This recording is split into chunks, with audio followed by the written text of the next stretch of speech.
Miss ಮಾಡ್ತಾರೆ. ಯಾಕೆ? ನಿನ್ನೆ ರಾತ್ರಿ ನಾವು ಅನ್ನ ಕಟ್ಟಿ ತಿಂದಿದ್ದು ಅಕ್ಕ ಮೇಸ್ಟ್ರಿಗೆ ಹೇಳ್ಬಿಟ್ಲಂತೆ. ಅಲ್ಲೇನು ಆಲ್ಟೆ ಹೊಡಿತಿದ್ದೀರಾ? ನಡ್ರ ಸ್ಕೂಲ್ಗೆ. ಬಣ್ಣದ ತಗಡಿನ ತುತ್ತೂರಿ ಕಾಸಿಗೆ ಕೊಂಡನು ಕಸ್ತೂರಿ. ಸರಿಗಮ್ಮ ಪದ. ಬನ್ನಿ ಬನ್ನಿ ಬನ್ನಿ, ಬರಬೇಕು ಬರಬೇಕು. ತ್ರಿಮೂರ್ತಿಗಳಿಗೆ ಈಗ ಗೊತ್ತಾಯ್ತಾ? ರಾತ್ರಿ ಊಟ ಚೆನ್ನಾಗಿತ್ತಾ? ನನ್ನ ಕೈ ಅಡಿಗೆ ನಿಮ್ಗೆ ಇಡಿಸ್ತಾ? ಉಪ್ಪು ಖಾರ ಸರಿ ಇಲ್ದಿದ್ರೆ ಹೇಳಿ, ಮುಂದಿನ ಸಾರಿ ನಿಮ್ ಟೇಸ್ಟ್ ತಕ್ಕಂತೆ ಅಡಿಗೆ ಮಾಡಿ ಇಡ್ತೀನಿ.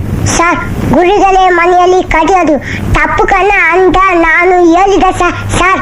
ಅದಕ್ಕೆ ಇವನು ಗಾಂಧಿ ತಾತ ಕೂಡ ಚಿಕ್ಕ ವಯಸ್ಸಿನಲ್ಲಿ ಸಿಗರೇಟ್ ಕರೀತಾರೆ ಅಂತ ಗುರುಗಳೇ